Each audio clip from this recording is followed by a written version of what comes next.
एक बार एक ज्योतिषी एक राजा के दरबार में गया। राजा ने कहा, सुना बहुत बड़े ज्योतिषी हो। बोला, हाँ बहुत बड़ा हूं, ऐसा कहते हैं लोग। तो बताओ। तो उसने राजा का हाथ देखा। राजा ने कहा, कुछ ऐसा बताओ सटीक कि मैं दंग रह जाऊं। बोला, मैं सटीक ही बोलता हूं, बाकी बोलता ही नहीं, मैं सटीक बात ही बोलूंगा। तो बोला कि राजा ऐसा है, तुम्हारे देखते देखते तुम्हारे घर के सब लोग तुम्हारी आंख के सामने एक एक मरेंगे। अब कैसा लगा होगा राजा को, सोचिए। उसने कहा, चल मेरा तो हो गया, अब अपना बता, 5 मिनट में क्या होने वाला तेरे साथ से, ये बता। वो कैसे बताए, उसे जेल में ठोक दिया कि ऐसे इतना निकम्मा आदमी, गंदा आदमी ऐसी गंदी भाषा बोलता है, तमीज नहीं है इस आदमी को। अब जब चला गया ज्योतिषी जेल में, तो उसके बेटे को पता लगा वो छोटा ज्योतिषी था, मतलब उम्र में छोटा ज्योतिषी ठीक था वो भी। इस कहानी से आप ये मत सोचिए कि ज्योतिष बहुत अच्छी चीज होती है, कहानी है ऐसी बाई चांस में इसलिए लेके आ गया। तो वो दरबार में आया अपने बाप को छुड़ाने के लिए। उसने कहा कि मेरे पापा को छोड़ दो। बोले, क्यों छोड़ दो। बोला, मैं आपका हाथ देखूंगा, सही चीजें बताऊंगा, अगर मैं अच्छा बताऊं तो छोड़ देना वरदान के रूप में। राजा बोला, ठीक है, अभी तू भी आ जा, नहीं तो हमारे पास जेल एक और भी खाली पड़ी हुई है, कोई दिक्कत नहीं है, पूरा परिवार वहां रहेगा तेरा। तो हाथ दे के बेटे ने कहा, राजन, आप अपने संपूर्ण परिवार में सबसे ज्यादा दीर्घायु होंगे। क्या बात है यार, तेरा बाप तो बड़ा निकम्मा टाइप का आदमी था, तू समझदार है, बता क्या चाहता। बोले, पापा को छोड़ दो, बस कुछ नहीं चाहता, तेरे जैसे मूर्ख आदमी से कुछ मांगना व्यर्थ है, बस पापा को छोड़ दो, मेरे हो गया। तो पापा को लेके चला गया। बाद में तेनालीराम ने बताया होगा, तेनालीराम मतलब व्यक्ति का नाम है, प्रवृत्ति का नाम, जो समझदार सा मंत्री होता है, कि राजन बात तो एक क्या थी, कोई बात में तो अंतर था ही नहीं। आप अपने परिवार में सबसे ज्यादा समय तक जिएंगे का ही मतलब है कि परिवार के सब लोग बारी बारी आपके सामने मरेंगे। इनमें क्या अंतर है दोनों बातों में, एक ही बात थी, और अंतर किस चीज में, कहने की अदा में अंतर है। ये होता है शिल्प। एक ही बात को किसी निकम्मे ने खास तरीके से कहा और किसी दूसरे व्यक्ति ने उसको इतने अच्छे तरीके से कहा कि सामने वाला गदगद हो गया। भाई, कायदे के लोग आलोचना भी करते, सामने वाला मंत्रमुग्ध हो जाता है, क्या आलोचना की यार, मजा आ गया। और बेकार लोग तारीफ भी करते तो लगता है कि लाठी मार रहा है।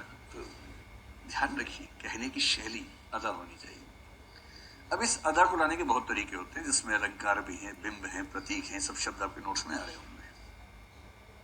जैसे कोई किसी को प्रपोज करना चाह रहा है, 14 फरवरी का दिन है, पवित्र पवित्र दिन है 14 फरवरी का, और किसी का मन है बेचारा पिछली 15 फरवरी से ही वेट कर रहा है 14 फरवरी का, और उसको ये पता है कि अगर मैंने ठीक से प्रपोज किया ना तो हाँ हो जाएगी, वरना नहीं हो जाएगा, क्योंकि मैं इतना बुरा नहीं हूं कि उसे देखते हुए खारिज कर दे, और मैं इतना अच्छा भी नहीं कि देखते हुए कहे कि आह तुम आ ही गए फाइनली।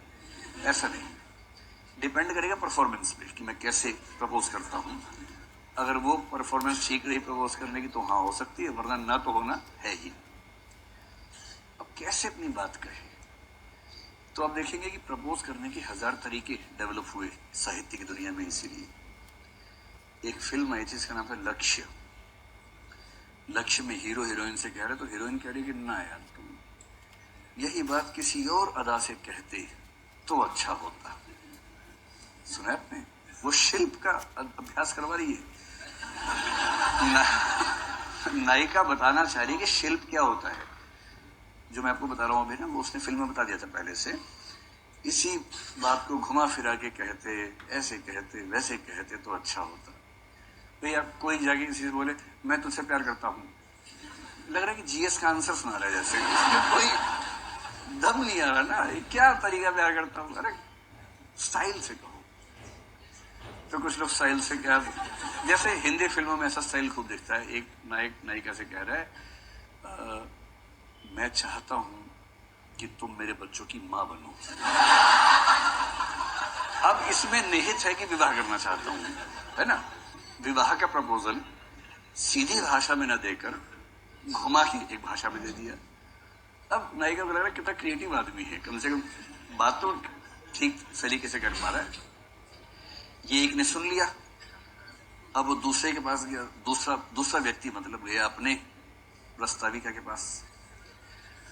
अब उस लड़की ने पहले सुन लिया था उसका भी, उसने कहा वो स्टाइल तो हो जो, उस नया स्टाइल होना चाहिए।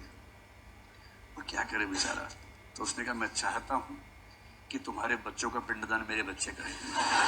नहीं, तुम्हारा पिंडदान, सॉरी, तुम्हारा पिंडदान मेरे बच्चे करें। अब क्या करे, कुछ नया बोलना है ना भाई, कहां से नया बोले। तो मैं आपको दो सिद्धांत समझाना चाह रहा हूं। पहली बात, सौंदर्य शास्त्र है, एस्थेटिक्स है, और एस्थेटिक्स में नए का जो महत्व है वो पुराने का है।